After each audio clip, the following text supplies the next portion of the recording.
नमस्कार, दृष्टि न्यूज में आपका स्वागत है। मैं हूं आपके साथ अंकिता। चलिए बढ़ते हैं मुख्य खबर की ओर। जबलपुर कांग्रेस के द्वारा 27 जनवरी को बाबा साहेब भीमराव अंबेडकर की जन्मस्थली महू में जय बापू जय भीम जय संविधान रैली का आयोजन किया जा रहा है।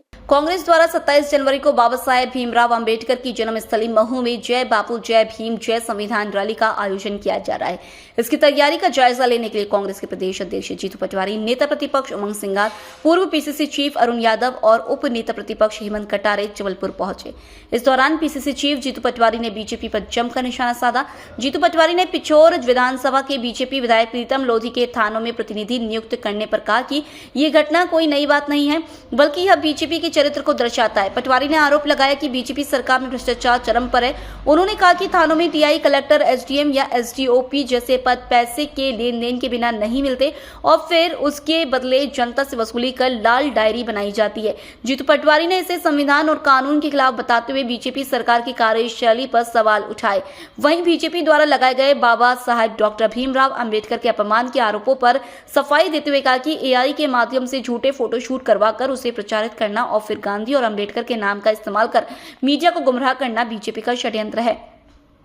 इसके अलावा जीतू पटवारी ने इस मामले में सीएम मोहन यादव के बयानों को अपरिपक्व बताया और कहा कि बीजेपी, आरएसएस और मुख्यमंत्री बाबा साहेब अंबेडकर को कितना सम्मान देते हैं, यह उनके कार्यों से स्पष्ट है। जीतू पटवारी ने कहा कि कांग्रेस का कर्तव्य है कि वह विपक्ष की भूमिका निभाकर सरकार की नीतियों और भ्रष्टाचार को जनता के सामने बेनकाब करने का काम मजबूती से करेगी। वहीं पत्रकारों से चर्चा के दौरान प्रदेश अध्यक्ष जीतू पटवारी ने एक बार फिर आरोप लगाया कि सौरभ शर्मा जैसे भ्रष्टाचारियों को संरक्षण देकर प्रदेश में भ्रष्टाचार का जाल बिछा दिया है। सौरभ शर्मा कहाँ हैं? 3 बड़ी एजेंसियां से खोज रहे हैं लेकिन उसके पता नहीं चल रहा है। इसके पीछे कौन है, इसका पता चलना चाहिए। नहीं, बात यह है, ये बीजेपी का प्रोपोगेंडा 2 दिन से आया है। जो कोई भी संगठन को मजबूत करने के लिए अगर नीचे कोई बात ऐसी होती है तो कार्यकर्ताओं को एक समझाइश दी जाती है। हमारी पहली बार मुझे सौभाग्य मिला एज ए अध्यक्ष होते कि पूरी पार्टी एकजुट है, एक साथ है। हम सब समन्वय के साथ निर्णय लेते हैं और सामूहिक नेतृत्व है। सबसे बड़ी बात, जो हमारा नेतृत्व है सामूहिक है, यानी मेरे पास जिम्मेवारी है, आपके पास जिम्मेवारी है, पर नेतृत्व सारा सामूहिक है। हमारा सब परिवार के लोग मिलकर हम नेतृत्व करते हैं। हम एक डिसीजन लेते हैं, उस डिसीजन पे आगे बढ़ते हैं। कार्यकर्ताओं को हमें समझाने के कई तरीके हो सकते हैं। उसमें बीजेपी की टैक्टिक्स में अगर ये प्रकार कैंसर तो वो है सौरभ शर्मा। कैंसर तो ये है कि वल्लभ भवन की 5वीं मंजिल से करप्शन चलता है, नीचे थाने पे आप तक भी आता है। मैं चुनौती देता हूँ सारे पत्रकार बंधुओं को, आप अदरवाइज मत लेना, माफ़ी चाहते हो। एक ऑफिस ऐसा जो बिना पैसे से आप काम करवा के ला दो, बताओ कोई हो ऐसा कि हाँ मैं ला सकता हूँ? क्यों हो गई ऐसी स्थिति? यह है कैंसर। कैंसर तो ये है कि बाबा साहब अम्बेडकर का सवाल भाई साहब ने पूछा, एआई के जरिए गलत तरीके से फोटो सेशन करना और फिर उसका प्रोपोगेंडा करना। फिर दूसरे दिन फोटो गांधी जी का और अंबेडकर जी का फोटो, ये प्रेस कॉन्फ्रेंस से हमने पीछे बैकड्रॉप बनाया।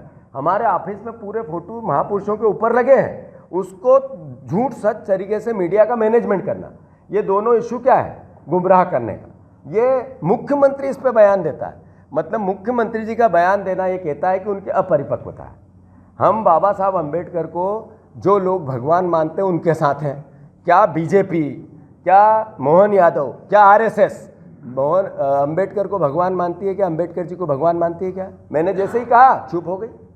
तो सवाल ये नहीं है कि फोटो से और ऊपर रखने, ये एआई के जरिए, आर्टिफिशियल इंटेलिजेंस के जरिए बना के प्रोपोगेंडा झूठ फैलाना। मैंने चुनौती दी थी, मोहन यादव फिर मुंह से नहीं निकाल पाए, न वीडी शर्मा निकाल पाए, अब फिर दे रहा हूँ। तो इस झूठ से कुछ नहीं होगा।